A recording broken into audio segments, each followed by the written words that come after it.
The Guild is Maximum Lawyers' community of legal entrepreneurs who are taking their businesses and lives to the next level. As a Guild member, you'll build relationships, be held accountable, and learn strategies specifically designed to get you unstuck and accelerate your plan for growth. Members are also granted exclusive access to masterminds hosted around the country. Our next event is coming up, and we're heading to Scottsdale, Arizona. There's something truly magical about the power of these in-person connections where real-time breakthroughs happen. Picture this. You're surrounded by like-minded law firm owners tackling your business and mindset challenges together. The energy is electric, the insights are transformative, and the results are game-changing. Investing in yourself is the best decision you'll ever make. The knowledge, strategies, and breakthroughs you'll gain are priceless assets that will supercharge your practice and propel you forward. Join the Guild and secure your ticket to Scottsdale at the best possible price by visiting maxlawevents.com. In today's episode, we're sharing a presentation from MaxLawCon 2021. Keep listening to hear Brian Mittman as we share his talk, The Dashboard Guy. You can also head to the Maximum Lawyer YouTube channel to watch the full video. Now, to the episode. Run your law firm the right way. This is the Maximum Lawyer Podcast. Your hosts, Jim Hacking and Tyson Mutrux. Let's partner up and maximize your firm. Welcome to the show. Hello, everybody. Thanks to Jess, by the way, get a disability policy. Trust me, I deal with far too many attorneys. So I also want to thank Tyson specifically because I came up here as a nerd, but I have to be a weirdo. I am a New York Yankees fan, but I lost a bet, so I'm wearing a Red Sox hat for this presentation. My head is burning. Anyway, so today what I'd like to do is, I'm actually lucky that I'm going at this time because I can wrap up a lot of pieces that we've been talking about this whole past few days. Because I want to talk about numbers today, but I really want to talk about the story behind your numbers, what the story is all about. And this is super important because, people talk to people. People don't talk to numbers. People aren't numbers, but we live in a world of big data. We live in a world of ROI and KPIs and all this other stuff. And over the years, I've lost sight of that. I've had people who just want to, crush numbers and they burn bridges with other people and whatever it may be. But there's always a story. So that's what we're going to talk about over the next 19 minutes. Okay, so this is really cool. This is a set of numbers and this is a story that I'm going to tell you guys about. This particular story changed my life. So take a look at those numbers. I promise at the end of the talk, because you got to stay for the whole 20 minutes, I will tell you what that story is. I was going to actually give you a bet, if you could figure out what it is, but I lost last night. Okay. All right. So warning, I'm not going to be talking about spreadsheets and balance sheets. I'll be talking about spreadsheets, but not balance sheets and profit and loss and stuff like that. But as we've heard, and as you need to know, is what is your vision? What is your purpose? What is your why? You need to know what that is. And one of those pieces happens to be, right, we'd like to make money to support the lifestyle we want, to support our families, to be able to help all the people that are working for us, to run the business, to get our message out to the world, right? So they hire us because we have an obligation for them to hire us to help them. But we have to start somewhere. So for part of this presentation, I'm going to use some real world examples from my law firm. And we're just kind of going to put out there that let's say we need to make money, right? And you got to focus on revenue, profit margin, profit, cash. Here's a couple great resources.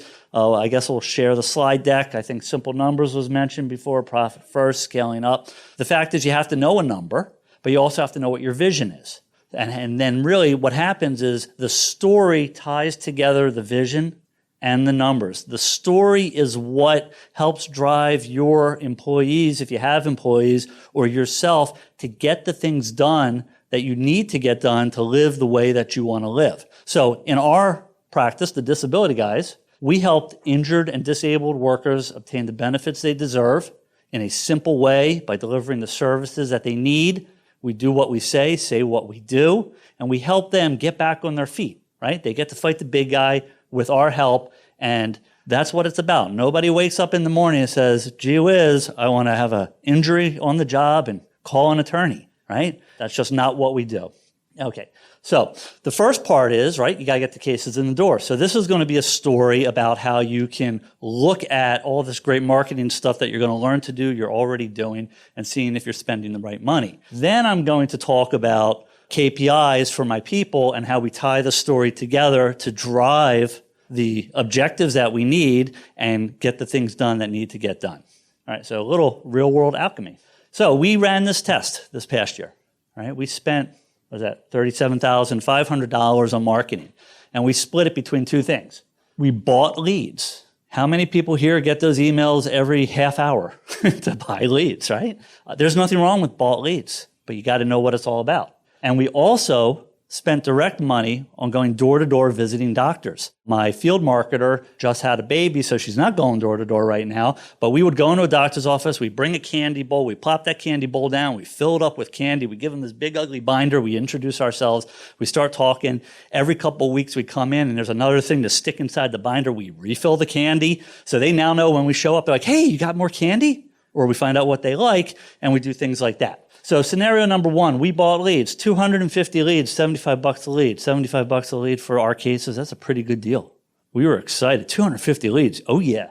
10% conversion, 25 leads signed up. The leads from the doctors, a trusted source. We only had 100 leads. It's costing me $187.50 a lead, 47% conversion, right? The quick story there is, wow, the doctor leads work better. Why don't we just do that? But there's a little more to it than that. You got to know what the story is. Yes, money is an important thing, but what's it really mean, right? What's behind that? Well, average fee is $3,000 a case. So for the paid leads, we're looking at possibly $75,000. And for the doctor leads, $141,000. A 4-time return or a 7.5-time return. Either one's really good. But there's another piece, another background story to this. And that story is 250 against 100. I have 3 people doing intake for us, our ability advocates, day in and day out. That's what they do. People call in, people email in, they do whatever. In order for them to have gotten 25 cases, they had to screen 250 cases. In order to get 47 cases, they had to screen 100 cases. The quality of life for my intake people is dramatically different. We actually discovered in doing this that the conversion rate that you've heard about, how many of the qualified leads that you're getting in that you want to be cases, the conversion rate in the higher number started to dip, whereas the conversion rate when they had fewer leads actually went up. So why am I spending all my time and my money on the other thing when I should be on that thing? Now, we actually continue to do a balance of both because there's certain types of cases we want to get from one set, and there's different expenses on the other side. But we were able to use this data, use these numbers, and talk to our people and find out the story of what's really going on. And when they come, and in fact, what was really cool is during the 250 lead test, we found out that the company we were buying leads from used a different source each month. So the first month, what do you think? It was a good source. Wow, look at that. We got 50 leads and we got, 19 cases. And then over the rest of the time, I got another 6 cases because they switched their lead source. And my people were saying, oh, these are crap leads. These suck. What are you doing? And you're like, yeah, we're testing. Don't worry about it. But the real story is this. 150 more leads they had to screen. Imagine what we could have had those individuals doing or what they could have done with that freed up time. Know the story, not just the number. All right, so real quick, one other quick thing is we talk about goals and stuff like that and biting it off and trying to achieve things, right? Don't do all 6 delegation rules right at once and stuff like that. Here is our goal. This is a long-term office goal. We're shooting to have 200 signed cases a month by 2030. That's our BHAG, our big, hairy, audacious goal, right? I forget who the speaker was that said, hey, remember there are 30 cases or whatever, 30 sign-ups for the phone calls for the day, and how about 4 an hour? That's what we had to do to figure it out, because in between is the story. If I tell my staff we're trying to get 200 signed cases, they're like, yeah. Right now they're at 75 a month on average, right? It's going to take us 200. That's 125 more cases. They're rolling their eyes. They think, oh my God, my life is over. I'm getting out of here, right? But we mapped it out. We know that for 2022, we want to hit 84, 2023, 93. So it's not necessarily as even as you go through it all, but we were able to look at this and kind of frame it in how do we have to go on this journey? It's not just good enough to have your number. You have to have that number to start with, right? And then that first slide was about revenue. And then from revenue, you have, gross profit and margin and cash and all that stuff. But ask yourself, what is the story the numbers are actually showing me? And what is the story I want the numbers to show? Right? We do have a CPA in the room, so this isn't like accounting where we're like, hey, show that my numbers are really bad. I'm talking about what is it, being honest with yourself and saying what's really going on, because ego gets into this. Oh man, look, I am getting, 200 cases. I have 250 leads. Well, is it really worth it just for your ego? Running your own practice can be scary, whether you're worried about where the next case will come from, feeling like you're losing control over your growing firm, or frustrated from being out of touch with everyone working under your license. The stress can be overwhelming. We will show you how to turn that fear into a driving force of clarity, focus, stability, and confidence that eliminates the roller coaster of guilt-ridden second-guessing and mistake-making to get you off that hamster wheel for good. Maximum Lawyer in Minimum Time is a step-by-step playbook that shows you how to identify what your firm needs and how to proactively get it at every stage of the game, so you're prepped and excited for the inevitable growth that will follow. Name the lifestyle that you want, and we'll show you how to become a maximum lawyer in minimum time. Find out more by going to maximumlawyer.com/course. Okay, so this is the part I want to share a little bit with. This is real KPIs that we use and what we do in terms of sharing these numbers with our team. Let me tell you, we have a weekly meeting, Thursday mornings, 9:15. Team-wide, we have 24 people. Everyone gets on this thing, almost everyone. Sometimes the attorneys are in hearings or something. And it's called the whatever it takes. Because one of our mantras in the office is we are going to do whatever it takes to help our clients get to their goal. And based on the whatever it takes meeting, and I have a slide in a little bit, we actually have a real dashboard. And there's 6 different sections. And each section is headed by a different team in the office. And they come in and they report a number. But they don't only report a number. They report a number and they tie it to what we call an unexpected legal experience. That is the soft side of it. They are tying it to, hey, was there something we did in our department? Did something happen that ties into our values, into our purpose of simplifying things, of helping people, of going that extra mile and truly being excellent? This way, the person's not just going after the number. They actually can feel and see the results of the number that they're going after, right? We got to get out there and we got to hoe the field. But boy, when you see people partying after you've harvested the field and you've had a big party, it's wonderful. So we're going to go through a few things. So I don't know if you can see it too well, but this is kind of a spreadsheet that we use for some of our paralegals. So one of the things that we ask people to do as paralegals is we have to do fee-generating activities. Every single person here can figure out what those activities are in the office. And I don't mean maybe a specific thing I do this moment.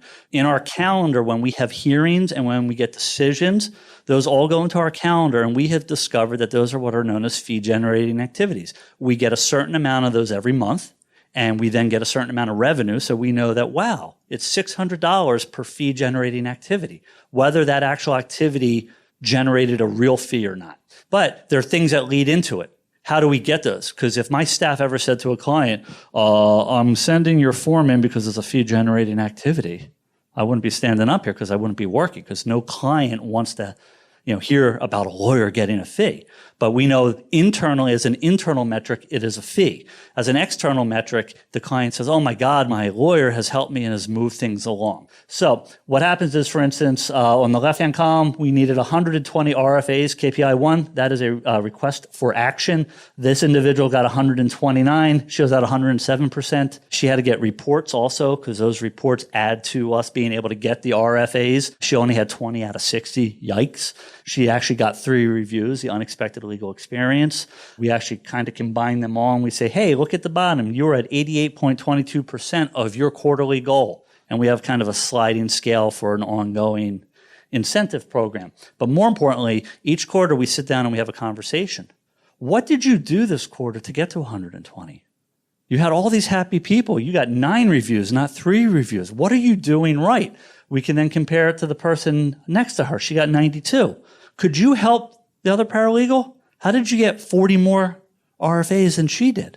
What's going on? So this is an example, and I don't have that much time, but this is an example of real hard numbers that we track, but we tie it into what's going on. And we've screwed these numbers up. We've measured the wrong things.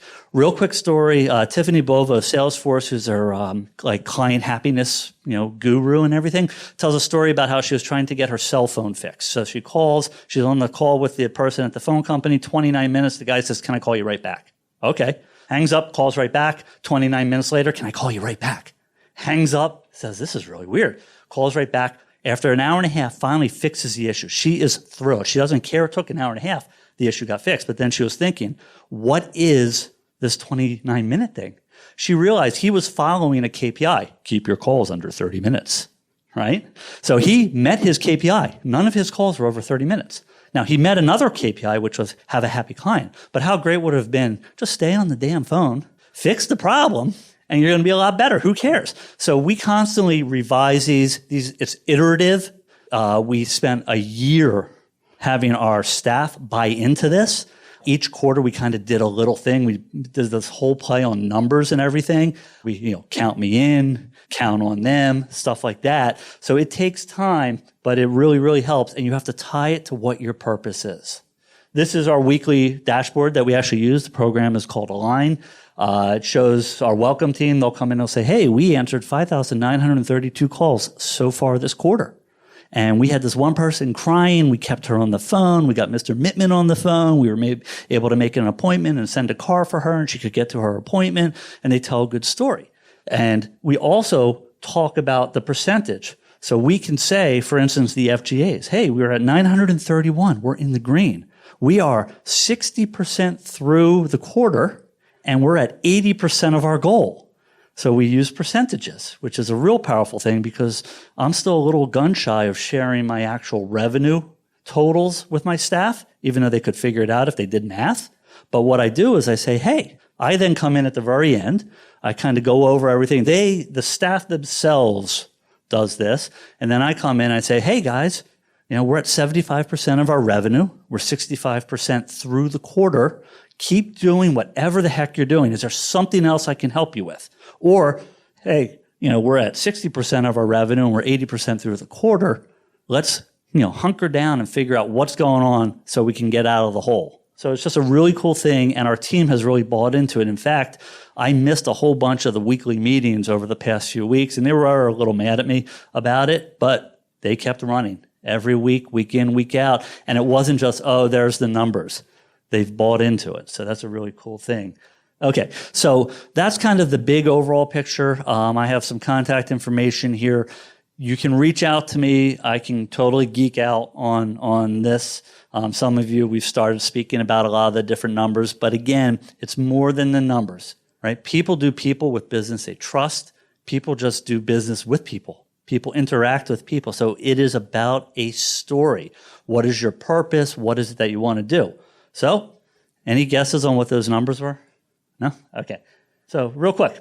In 2007 is the year I moved my office from 48 Wall Street in Lower Manhattan up to 14 Mamaroneck Avenue in White Plains, New York.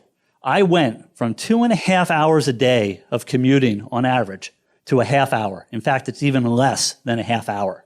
If you work an average of 240 days a year, because that gives you vacation, even though we probably all work like 390 days a year, 240 days a year means that in the 170 months since I moved out of Lower Manhattan, I have saved 480 hours a year, or 6,720 hours saved since I moved, that I have been able to repurpose 280 days of my life.